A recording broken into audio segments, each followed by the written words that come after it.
All right, last one. We're gonna try to do both Adobe products in the same video. So that way you can be done watching me make terrible videos. So we're gonna go into Lightroom first.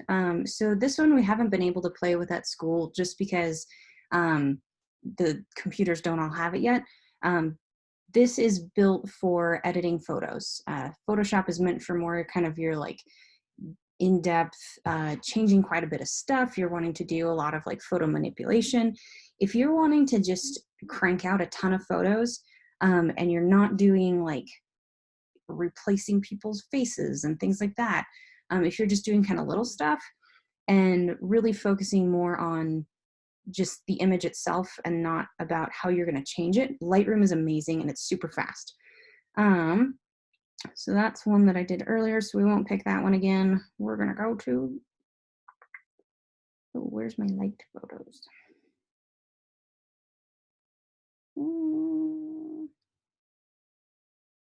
Okay, so we're going to not do that. Oh my gosh. I swear, guys, no one texts me until I start these videos. All right, so we're going to pick this one because it's kind of neat.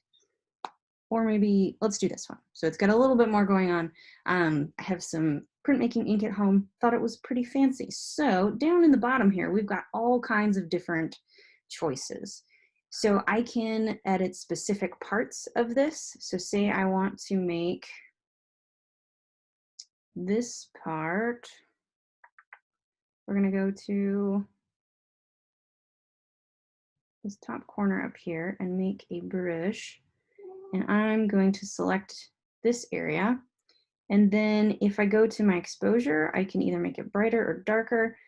So you have a little bit of selective freedom there, which is pretty cool. So if you have like a macro shot or something that's a little bit more specific where it's just one area you're wanting to target, it's kind of like the dodge and burn tool that we used in Photoshop at school. This will do that for you, which is pretty sweet. And again, this is the free version of this, so you don't have to have a ton, like you don't have to buy this, which is pretty cool. You can change with the color. So again, you can change your temperatures. You can change the tint. So maybe I want, oh no, just kidding.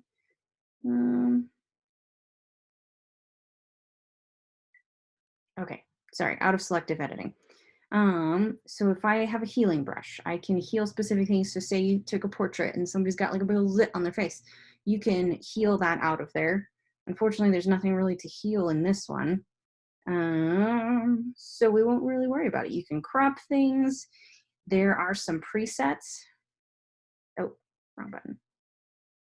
So some presets. So say I really wanted like high contrast or a natural one. I want vivid colors. That's a little too much. So there are some presets. You can go into auto, which auto, like we talked about on the camera, auto sometimes it's a computer-based thing. It's not a aesthetic-based thing. And so it can like technically or computer-wise look good, but not necessarily based on the actual crud.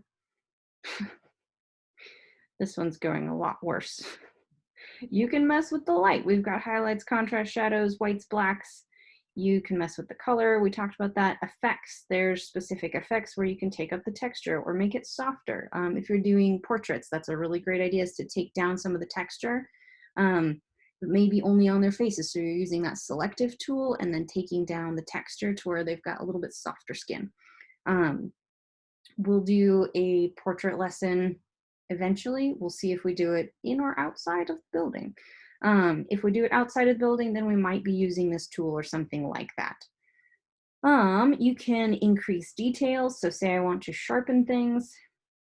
You'll see that some of these are grayed out. Oh, whoops. No, nope, I can change that. Just kidding. Interesting.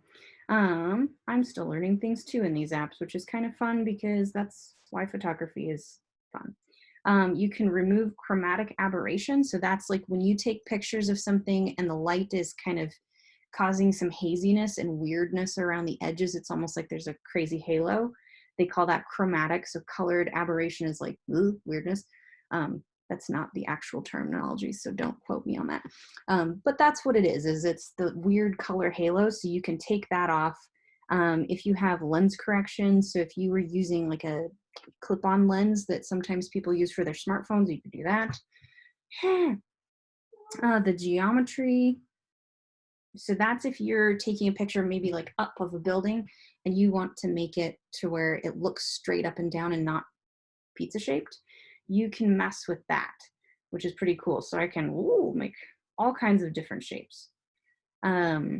Vertical, so you can see how it's kind of changing that, the background. If I want to rotate, oh wait, this is aspect, just kidding, I clicked the wrong button, surprisingly. If I want to rotate things, I can. So say your picture's just a little bit crooked, you can play with that. I don't know what that, oh, hey, you can move it too, that's fun. And then if you do have Apple, or not Apple, oh my goodness, Adobe accounts, you can link these apps to your Adobe accounts and it will save it to your Adobe Cloud. And it might even open up some extra options. I haven't linked mine yet, but that's something you could try. All right, back to the other one. So this is Photoshop Express. We're going to just try a random one. All right, so I've got my climbing rope here. With Photoshop Express, you'll see down here, there's a couple different options. We've got these filters, and so there's like kind of pre-made filters. So maybe you really, you know that you want, let's do HDR on this guy. So it's gonna give me a lot of different options on HDR within that little, like, it's basically a preset packet.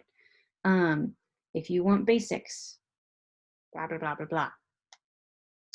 You can go into these overlays. So maybe I want a bokeh overlay, which is when it's got that exposed light. It's kind of nifty. You can see it before it happens. So maybe we've got some sparkles, but not too many sparkles.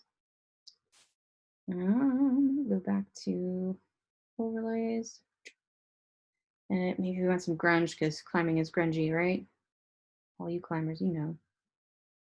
All right, so these star ones, that's again when it starts getting into the paid version, to where if you don't have that, no big deal, but because there's still a lot of options, but if you do have it, you can do things like add fire, woohoo, things like that, just for the fun of it. We've got rain, paper, cosmics, all kinds of fun stuff. You can crop things. Oh, apparently you need to pay for that if you want to crop things, so just don't do that.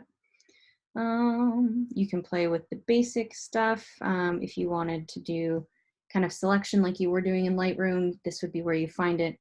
You can do healing. Again, if there's like a spot you want to heal. Let's see what that does. Oh, yikes. Nope. You can go back button, which is important. So say we want to go back to the beginning we did. You can do a magic thing.